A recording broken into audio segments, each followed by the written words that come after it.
el pacto, cuando uno hace un pacto con Dios y cuando Dios hace un pacto con uno, porque yo no puedo pactar con Dios si Él no pacta conmigo. Es como cuando usted hace un pacto con su esposa y necesita que la esposa también pacte, si no se queda hablando solo. Entonces quería hablarle un poquito del poder del pacto que tenemos, porque por ejemplo, terminamos el mensaje el domingo diciendo que el Señor Jesucristo, cuando sirvió la cena, la última cena, Él dijo, al levantar la copa, esta es la sangre del nuevo pacto que hago con vosotros. Es decir, cuando el Señor levanta la copa y dice, este es el nuevo pacto que hago con vosotros, está diciendo, se terminaron todos los demás. Se terminaron todos los demás pactos. Quedan invalidados los viejos pactos. Este es el nuevo pacto y el último y el verídico en mi sangre. ¿Para qué? Para que si yo recibo la sangre de Cristo como mi Salvador, yo pueda decir, la sangre de Jesucristo, su Hijo, me limpia de todo pecado. A través de toda la Biblia viene hablando de este pacto, el pacto de la sangre de Cristo. ¿Se acuerdan cuando Israel estaba en Egipto y Dios mandó un ángel con una plaga para matar a los primogénitos? ¿Qué le dijo al pueblo de Israel el Señor? Le dijo, maten un corderito y con la sangre pinten los dinteles de la puerta. Y cuando pase el ángel de la muerte para matar a los primogénitos y vea la sangre, no entrará en vuestras casas. La sangre del cordero nos cubre. ¿Para qué? Para que pudiéramos entender a través de todo el Antiguo Testamento, cuando llega en el Nuevo Testamento Jesús, para que pudiéramos entender que la sangre de Jesucristo nos limpia, nos guarda, nos cubre y nos da la vida eterna. Porque es la sangre del Cordero inocente, fue el único hombre inocente sin pecado. Y no solamente nos dio la salvación y la vida eterna, porque a través de la sangre Dios nos perdonó, sino que el diablo, al incitar a la gente para matar a Jesús, condenó al inocente. Es decir, inspiró a los hombres a que mataran al inocente. Y en la ley de Dios, dice Dios, no dejaré impune al que mate al inocente. Así que en ese momento, cuando lo matan a Jesús, el diablo está condenado. Mire, es tan tontito que cayó solo en el deseo de hacer mal, lo perdió todo y fue condenado al infierno. Luego la Biblia va a decir que Dios creó al infierno para Satanás y sus ángeles, no para el hombre. Pero los que lo quieran seguir ya saben para dónde van. Esperemos que sigamos a Cristo, porque la Biblia es sí y amén. Entonces, veíamos un poquito de la importancia del pacto. La palabra pacto en la Biblia, la palabra pacto, significa acuerdo legal. ¿Qué significa? Es decir, Dios no está buscando que nosotros firmemos un papel, porque ustedes saben que los papeles se rompen. Pero las palabras que hablamos son palabras que son espíritu. Somos los únicos seres creados que podemos hablar. Pero podemos hablar porque la autoridad en el reino espiritual está en la palabra. Entonces, con nuestra palabra nos salvamos o con nuestra palabra nos condenamos. Con nuestra palabra salvamos a otros o con nuestra palabra condenamos a otros. Con nuestras palabras ayudamos al Señor a salvar las almas o con nuestras palabras estorbamos en la obra del Espíritu Santo por lo que decimos. Tiene tanta importancia la palabra que cuando el Señor hace un pacto con un creyente o una creyente, cree en la palabra del creyente. Porque la palabra para él es un acuerdo legal. Por eso la Biblia dice que tu sí y que tu no. Cuando usted ve un matrimonio adelante de un altar, no se le pregunta, ¿usted siente amarla? Y a él le dicen lo mismo, no dice, o a ella, ¿usted siente amarlo? No, porque hoy siente, mañana siente romperle la cabeza en una maceta. No, dice, prometes amarlo, prometes amarla. Es un compromiso. Y cuando termina el ministro de preguntar si promete amarla, si promete amarlo, si promete servirle, si promete ayudarla, y termina, podía ser más largo, la persona dice sí. Ese sí para Dios es sí.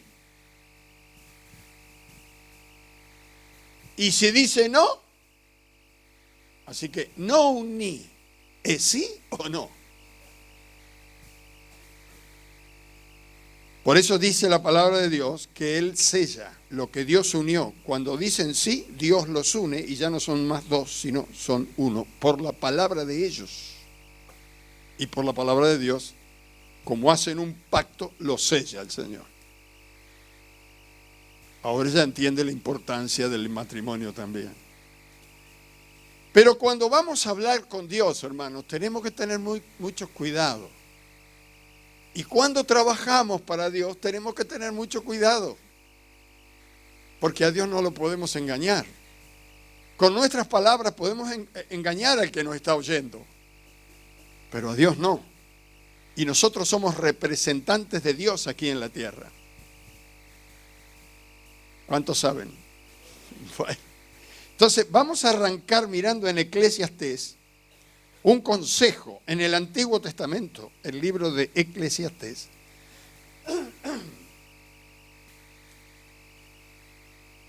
Eclesiastés está pegadito a Proverbios. Si usted busca Salmo, que está en la mitad de la Biblia, sigue para adelante, va a Proverbios, después viene Eclesiastés. Eclesiastés capítulo 5, vamos a leer desde el versículo 4 al 6. Eclesiastés.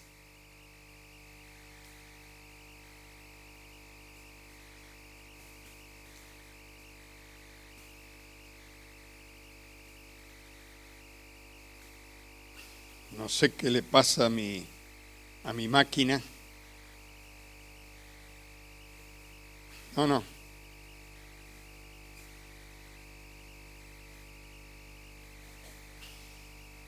Cinco, 4.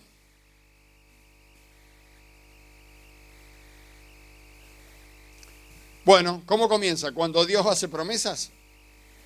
Qué bárbaro. Marco Eclesiastés y me pone Santiago. Este no está convertida. Pero bueno, por lo menos la palabra es. Lo que no sale es el libro, no sé por qué. Dice el versículo 4. Cuando a Dios haces promesas, no tardes en cumplirlas. ¿Se acuerda que el pacto también es una promesa? Porque Él, acentuado, no se complace en los insensatos. Cumple lo que prometes. Mejor es que no prometas y no que prometas y no cumplas. No dejes que tu boca te haga pecar, ni digas delante del ángel, porque los ángeles acampan derredor nuestro, que fue ignorancia. Uy, lo hice sin querer.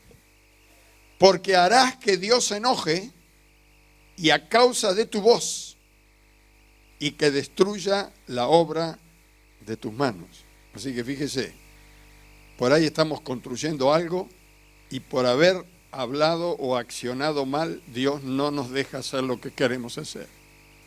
Porque se enoja. Ahora, ¿por qué? ¿Le pegamos a alguien? Acá dice cuando le pegamos, matamos a alguien. ¿Por qué se enoja Dios? Cuando prometemos y no cumplimos, y cuando dejamos que nuestra boca hable lo que no tiene que hablar. Interesante, ¿verdad? Ahora, cuando dice, porque harás que Dios se enoje a causa de tu voz, de lo que estás diciendo, y esto que dice último, aunque usted esté tratando de hacer algo para Dios, no importa, dice, y que destruya la obra de tus manos. Cuando se enojó, se enojó. Así que mire con qué cuidado tenemos que andar. Ahora, cuando nosotros hacemos promesas a Dios, a veces hacemos promesas porque estamos sentimentalmente quebrados por alguna situación, o porque, bueno, las causas pueden ser muchas, pero le prometemos algo a Dios. Señor, supóngase, si lo conviertes a fulano de tal, yo no faltaré nunca al culto. Jamás diga eso, porque después usted se va a olvidar, pero Dios no se va a olvidar. Más, si convierte a fulano de tal, agárrate, Catalina, lo que has prometido, Él lo cumplió, ahora vos tenés que cumplir. ¿Verdad? Me voy a levantar todos los días a las 4 de la mañana, Padre. Se levanta a las 4 y a las 4:05 está durmiendo otra vez. Mejor es que no prometas y no que prometas y no cumples. Este es el pensamiento del poder de la palabra para Dios. Cuando yo llegué por primera vez a Pocito de Quichaura, allá, este hombre allá en el sur, que el año pasado estuvo acá, que nos hizo llorar a todos. Cuando yo llegué allí, lo habían jorobado, habían caído 2 o 3 pastores, le habían llevado las ovejas, le habían hecho cada cosa. Yo le cuento y usted no lo va a poder creer. Y entonces le digo a este hermano, pero hermano, ¿cómo pudo creerle lo que le estaban diciendo? Porque cuando él porque yo me daba cuenta, ya al contarme, me daba cuenta que eran mentiras. Entonces digo, ¿cómo puede ser que le crea? Y él me dice algo que me partió el corazón, dice, pero son pastores, ¿cómo no le voy a creer a los pastores? Son siervos de Dios. Inocente el hombre, ¿no? Porque algunos dicen que son siervos de Dios, pero la Biblia dice que están disfrazados. Dios dice, yo nunca los llamé. Y así el pobre sufrió muchísimo hasta que, bueno, ahora como yo no lo puedo llamar a él, él me llama a mí y me dice, ando fenómeno, ¿eh? Me cuenta todo cómo va, está muy contento. Y nosotros estamos contentos porque ahora el Señor lo bendijo tanto que compró una camioneta nueva. Así que aún los pobres son bendecidos y compran cosas grandes, hermano. Yo quiero, a ver si por lo menos me deja la máquina, que vayamos a Génesis, el primer libro de la Biblia, Génesis capítulo 15, para que veamos el pacto que hace Abraham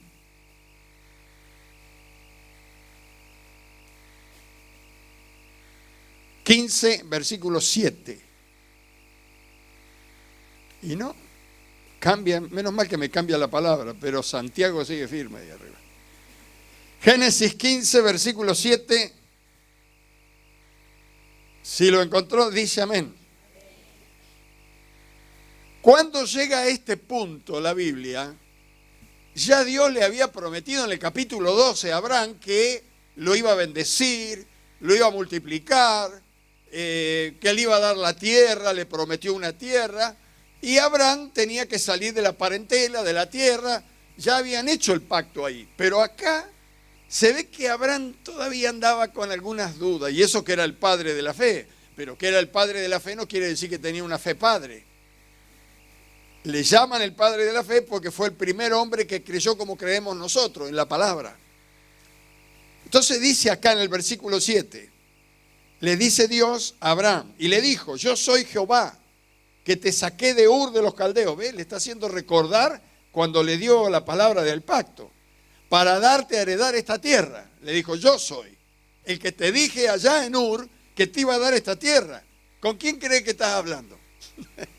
Porque Abraham estaba, Versículo 8 dice, y él respondió, Señor Jehová, ¿en qué conoceré que la he de heredar? ¿Usted qué hace? Si usted es Dios y le está diciendo que le va a dar la tierra, ahora está en la tierra, y ahora A quien usted le da la tierra le dice, ¿y cómo voy a conocer que me la vas a dar? Y está ahí pisando la tierra. Yo le hago comer pasto, me parece.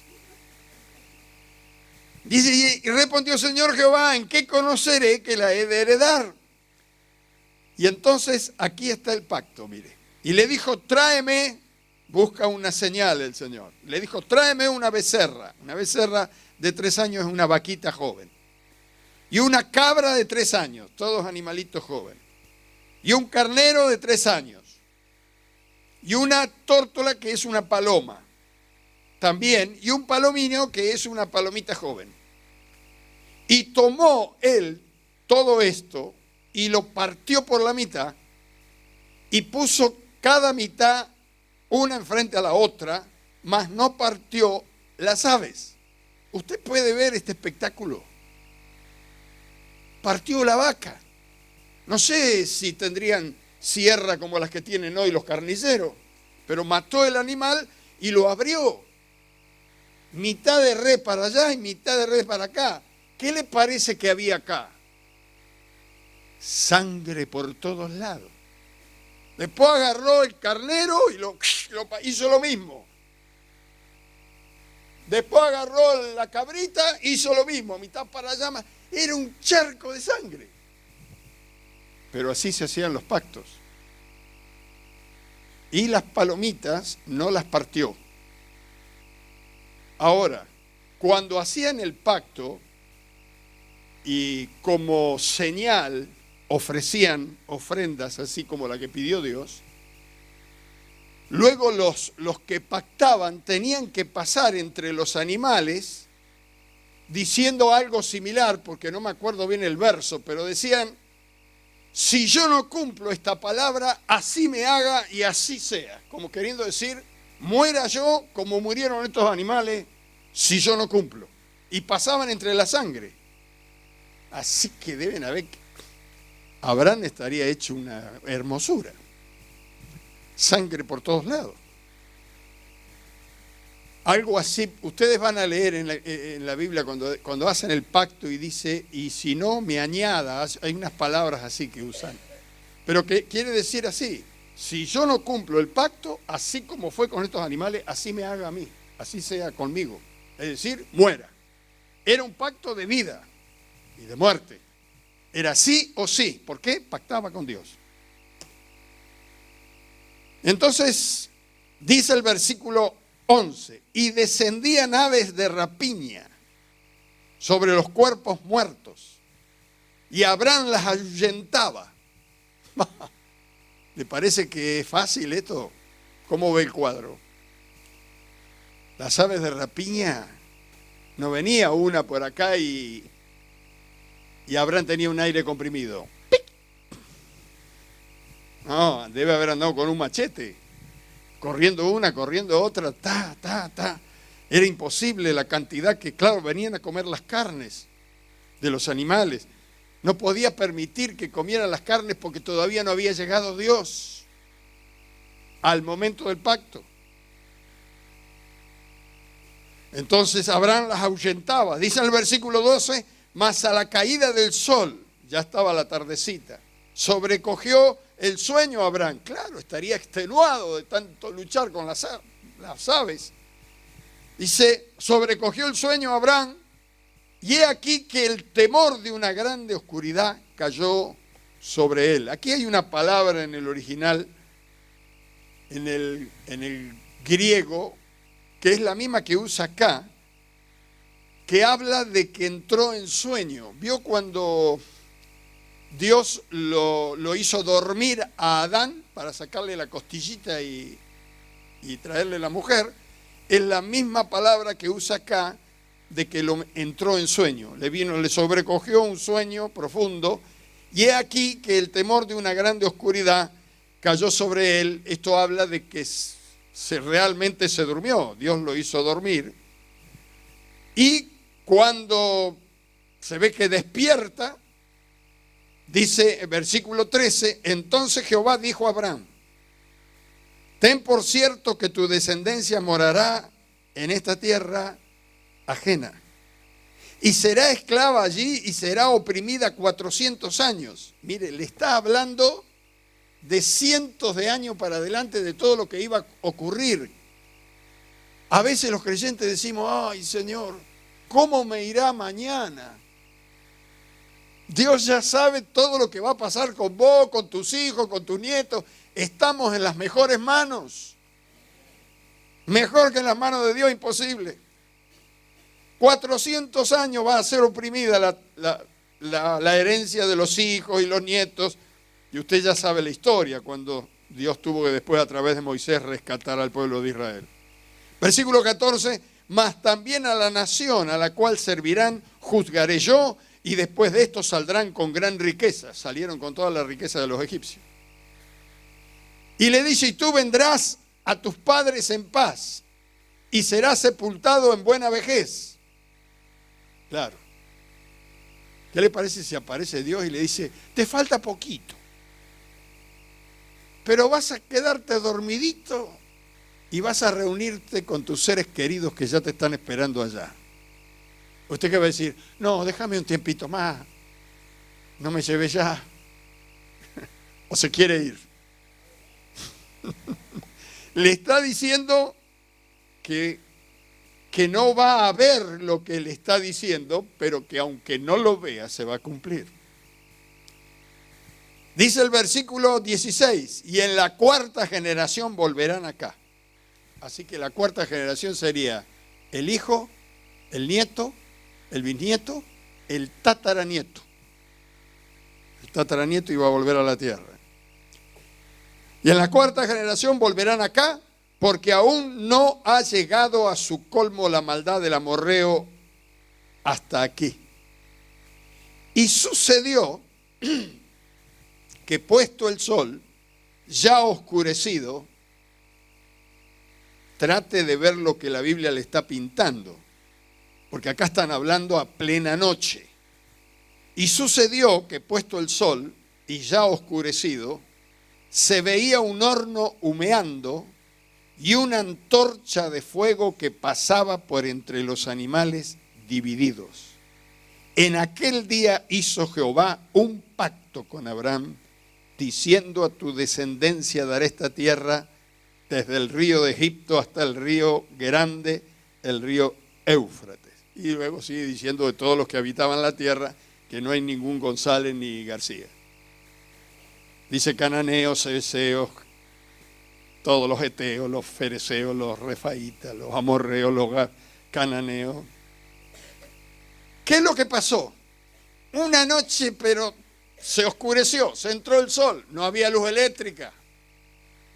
Pero en el lugar del pacto había una gran antorcha y una lámpara, como una lámpara incandescente, pasaba entre los animales, así como pasó Abraham. Así que así como pasó Abraham y dijo, y así me haga si yo no cumplo mi palabra, Dios también pasó en forma de fuego. Y Abraham vio en forma de fuego que Dios sellaba el pacto. Qué lindo, ¿verdad? Algunos hermanos dicen, ¿cómo me gustaría a mí tener una experiencia así? Entro a matar animales que no saben. Bueno, ahora lo que pasa con nosotros, que lo que hemos leído acá, ese pacto que hizo Dios con Abraham, nos llegó hasta el día de nosotros. ¿Quiere verlo? Vamos al libro de Hebreos.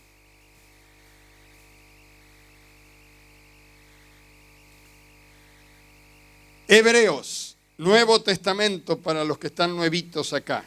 Si le digo que está entre Filemón y Santiago es lo mismo, pero si alguien le puede ayudar. Hebreos capítulo 6, versículo 13.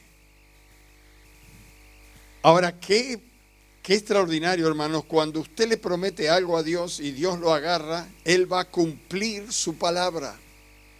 Así que nosotros tenemos que cumplirla también. Porque Él dice, sean santos, porque dice, sean santos. Aleluya. Hebreos capítulo 6, versículo 13. acaba de recordar lo que acabamos de ver. Dice, porque cuando Dios hizo la promesa a Abraham, no pudiendo jurar por otro mayor, ¿qué hizo? En aquel entonces se juraba, después ya no quería más juramento Dios. Pero vio que uno siempre jura por otro que está arriba. ¿Cuántos juraban antes de conocer al Señor? Y hacían la cruz.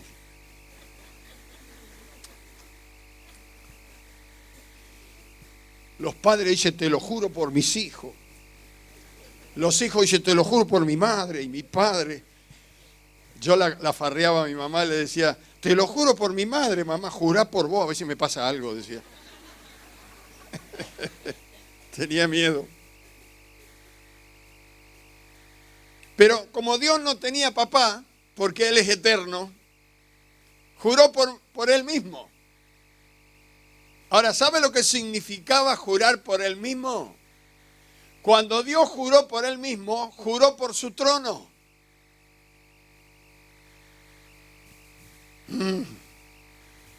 ¿Sabe cuando le juró a Abraham?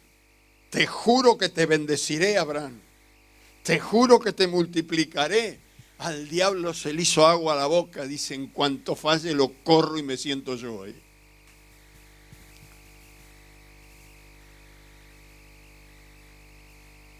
Vamos a seguir leyendo, a ver.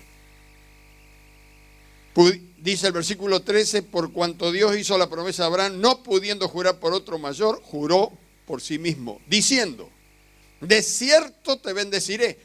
Ahí de cierto, si dice que juró, ahí en de cierto dice te juro, porque juró que te bendeciré con abundancia y te multiplicaré grandemente.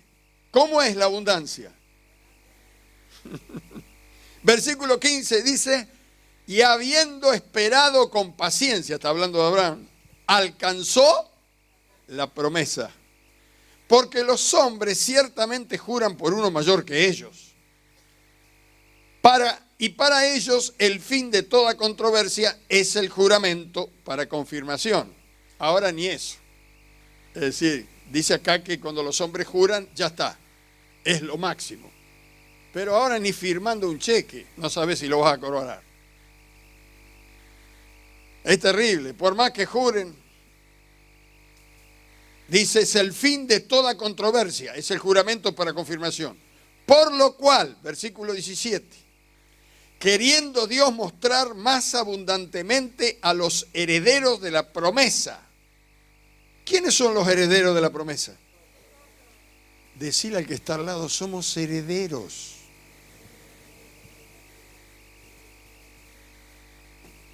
¿Y cuál fue la promesa? Te juro.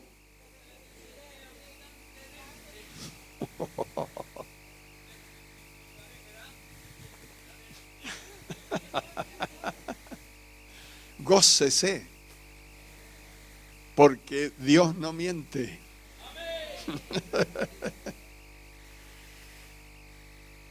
Versículo 17, por lo cual queriendo Dios mostrar más abundantemente a los herederos de la promesa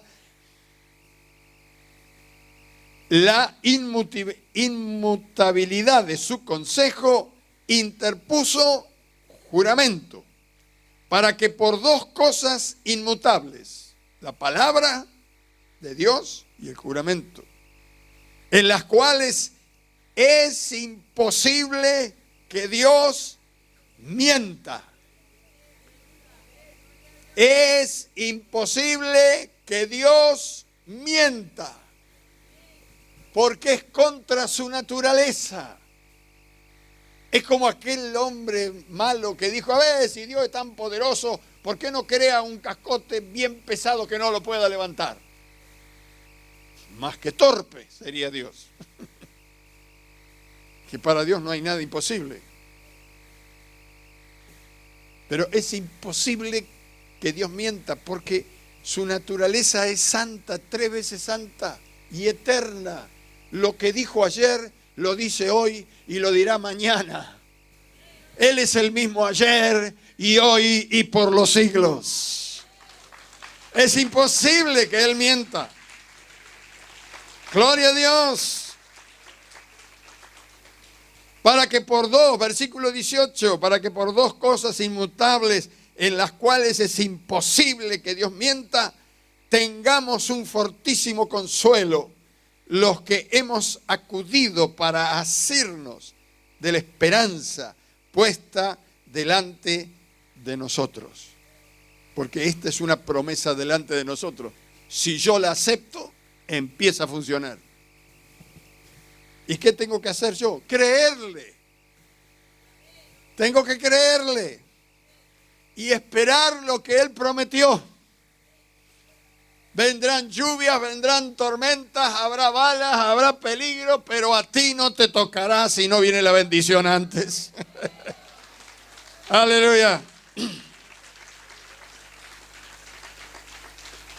Bendito sea Dios.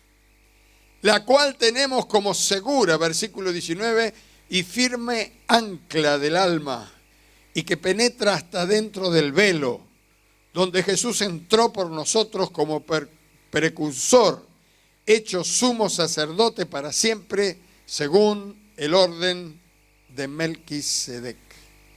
Aleluya. Ahora usted dice, pero pastor, nosotros no pasamos entre las redes o las reses. Nosotros no estuvimos chapaleando sangre. Ni siquiera le dijimos a Dios, te prometo que te seré fiel delante de estos animales. ¿Cómo puede ser que esto lo hayamos heredado nosotros? Bueno, el texto dice para los que tienen la fe de Abraham.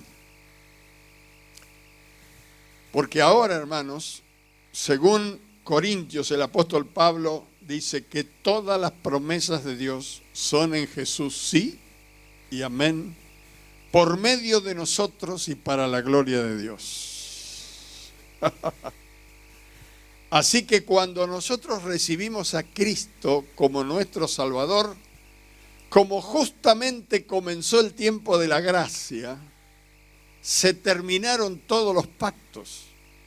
Hicimos el pacto con nuestro Señor y recibimos de Cristo todos los pactos que hizo Dios en el pasado, y si hay alguno que va a hacer en el futuro también lo recibimos, porque en Cristo todos los pactos de Dios son sí y amén. Y el que tiene a Cristo recibe el pacto. No sé si me explico. Hemos recibido al Hijo de Dios, al que Él envió desde el cielo. Entonces el Señor dice, el que recibe, el que me recibe, dice Jesús, recibe al que me envió. Cuando yo recibo a Cristo, recibo a Dios. Cuando yo le creo a Jesús, le creo a Dios. Cuando yo acepto todo lo que me ofrece Jesús, acepto todo lo que me ofrece Dios. ¿Y qué es lo que me ofrece Jesús? A partir, hermanos, de que nosotros tenemos la salvación y que Cristo entró en nosotros, dice el Señor, he aquí, les dejo mi nombre, para que todo lo que pidan en mi nombre, el Padre se los dé.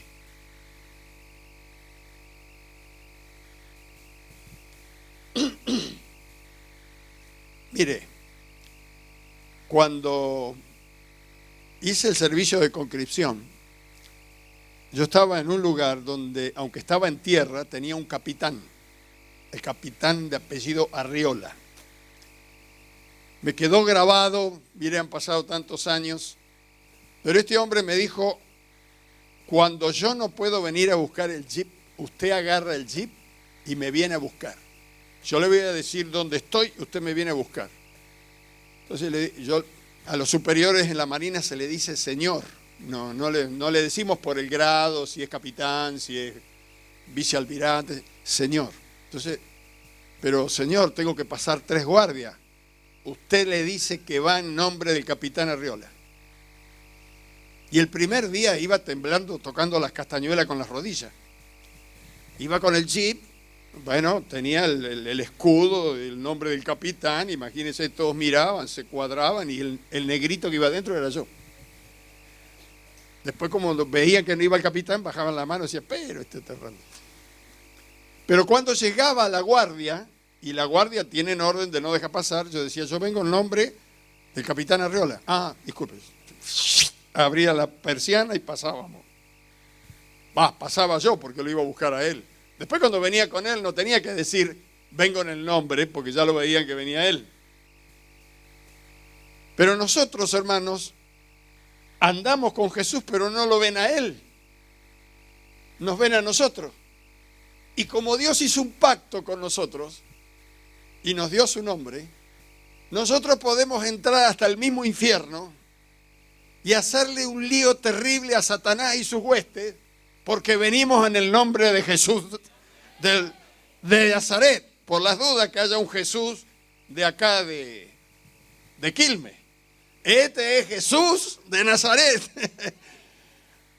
Esto quiere decir que como nuestra lucha no es contra carne ni sangre, cuando vamos a orar por un enfermo, claro, la gente que no entiende, nosotros oramos por el enfermo y la gente que no entiende dice, qué bárbaro, ¿no? Le habló al enfermo. No, no le hablé al enfermo. Le hablé al diablo que lo enferma. Le dije, te vas en el nombre de Jesús. Jesucristo te sana ahora. Y el diablo... Y claro, la persona se sanó y dice, la primera vez que a mí me pasó esto, oré por un nenito que estaba lleno de granos, estaba muriendo, puse la mano, hasta con temor puse la mano, pero la Biblia dice, pondrán las manos sobre los enfermos, así que la puse. En el nombre de Jesús, y la mamá se fue y al otro día volvió con el nene sano. Entonces el que me llevé la sorpresa más grande fui yo. Si yo sé que no tengo nada que ver, pero soy el representante. Usted es el representante. Es la representanta de Jesús. Tenemos su nombre y su espíritu. Bendito sea Dios. Este es el pacto que ha hecho con nosotros. Amén. Luego el pacto que hizo con el Señor, que hicimos con el Señor, que nosotros, Él dijo que vendría el Espíritu Santo. El Espíritu Santo vino a nosotros, esto está dentro del paquete del pacto. El Espíritu Santo viene para hacer la obra que nosotros no podemos hacer.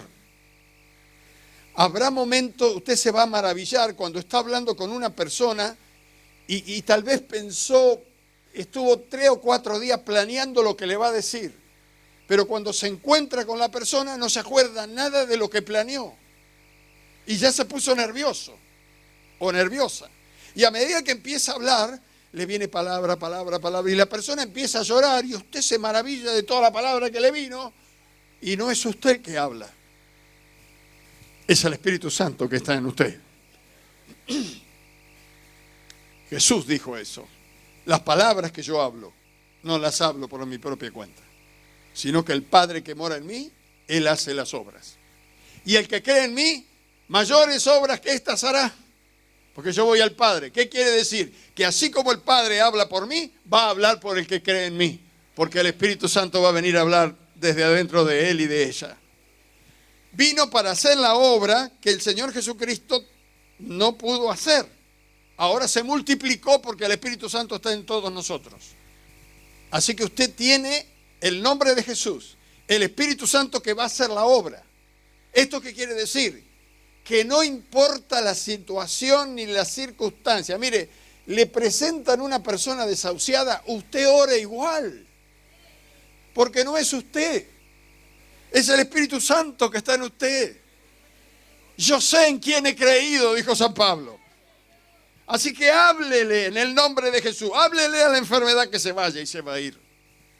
No importa la circunstancia, cuando usted va a orar, reprenda al enemigo, el enemigo se va a ir.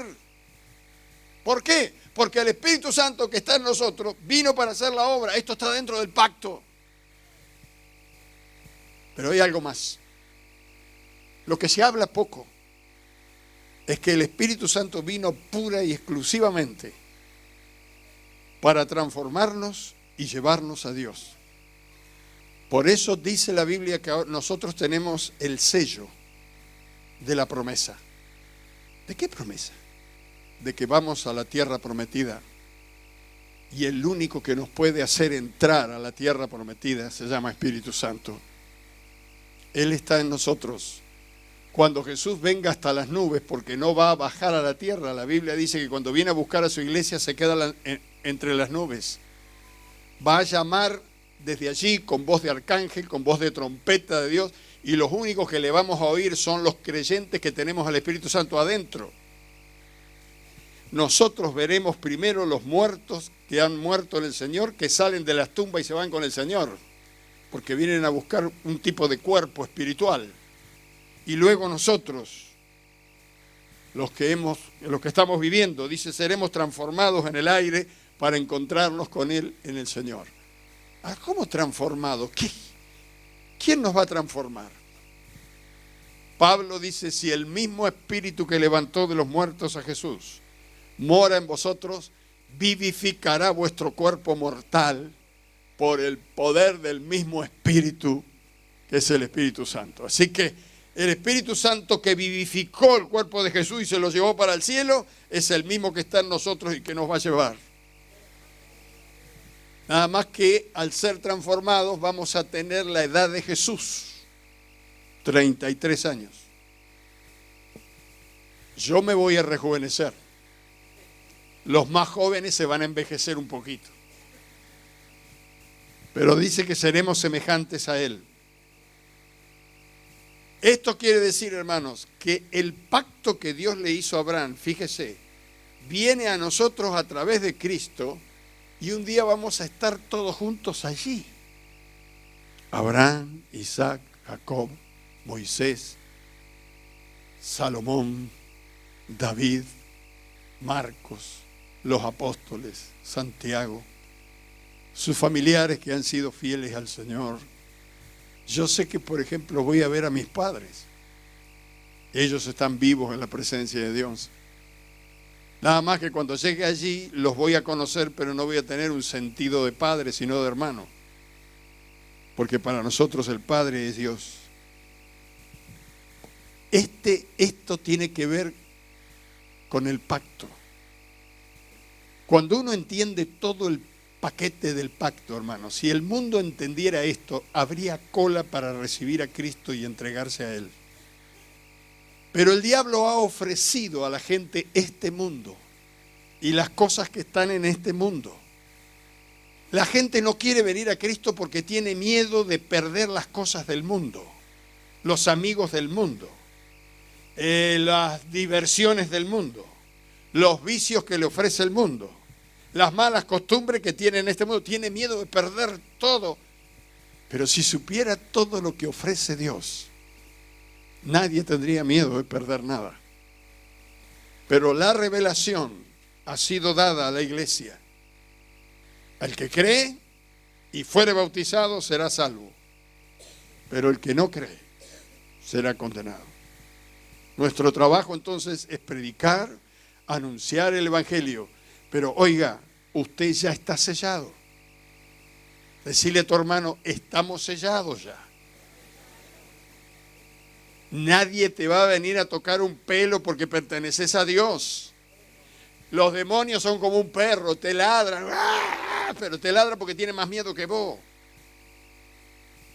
Pero con nosotros está Jehová de los ejércitos. Lo único que tenemos que hacer es mantener nuestra palabra del pacto en vigencia. Te seré fiel, Señor. Te seré fiel, Señor. Te seré fiel, Jesús. Te seré fiel. Esa es nuestra palabra del pacto.